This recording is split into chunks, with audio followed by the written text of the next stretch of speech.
Hello, everyone. My name is Chris O'Neill, and I am the designer of Maze's Fantasy Role Playing. And if you are watching this video, you might be asking yourself, why are we talking about a fantasy role playing game?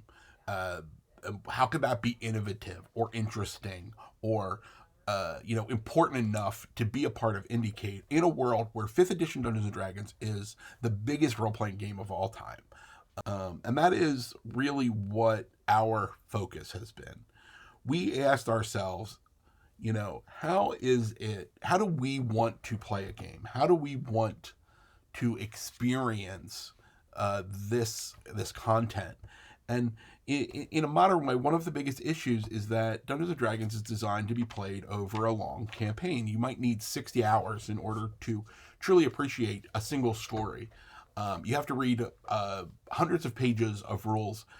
You probably have to find someone to teach you how to play it, and you need a minor mathematical degree in order to truly create the best and the brightest characters and do a lot of things. And what we wanted to do was create a game that would give us the experience and the feeling that we got from role playing when we first started, but at the same time be thoroughly modern, be a thoroughly modern take, a way to play the game and experience all of that fun in 2 to 3 hours in a session, a complete experience that would minimize or remove all of the math and make things instantly grokkable for a vast majority of players, including new players, but at the same time without turning away old players. And it sounds like a daunting task until we broke it down into pieces.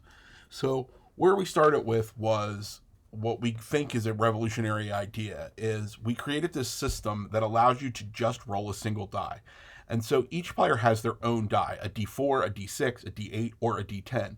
And when you pick that die, you are selecting the role that you want to play in the experience, right? Do you want to be smart and fast? Do you want to be sneaky? Do you want to be the fighter and you want to do a bunch of damage? Or do you want to be the tank and do you want to stand up to things? So in much the same way that people can get that, by picking that die, you are really saying to the game, this is the kind of activities that I want to do. And because of that, all you need to do is roll your die when you're asked to make an action and attempt to hit one of these specific things. So I want to jump over that wall. So I'm going to be asked by the maze controller, the person that is running the game, to roll a boots roll, meaning I need to roll a 3, a 4, or a 5.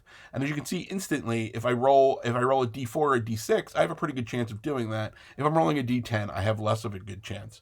And that is kind of the core mechanical revolution here. Instead of saying, what's my difficulty number and what are those pieces, or do I have any modifiers? We add a very simple way to create and to change those things around by using a piece of technology called Advantage that people are very intimately familiar with, where you roll 2 dice, and if either succeeds, it's a success. That's called advantage. Or you roll 2 dice and both have to succeed, and that's called disadvantage. And that gives you a lot of control over the rolling of the dice, so that we have a system that's instantly grokkable to a brand new player, a person that has never played role-playing games before, but at the same time is satisfyingly crunchy enough for long-time gamers. And I don't have to do any math, and I don't have to explain this in depth. And a strange side effect of this is that what ends up happening is that we have a gameplay experience that is what people expect role-playing games to be like, especially if they've come to the hobby from watching actual plays. It is a very different experience between playing online in a Zoom or watching an actual play and then actually getting a whole big pile of books and having to learn how to do all of those things. Whereas people are watching these games and they see these people that are very experienced in the games be able to do a bunch of mental arithmetic to say, oh, well, that was a DC of 10 and I was +5 and I'm level 6 and my proficiency bonus is blah, blah, blah. And all of that just happens instantly, where if they try to do it themselves at the table, if they don't have years and years of experience, it seems it's a bad experience. So when they play mazes and they see it, it is what that experience is, right? The best comment that's ever been made about the game is mazes is the game that you already know how to play. Mazes is the game that feels like what you think Dungeons and Dragons feels like, right?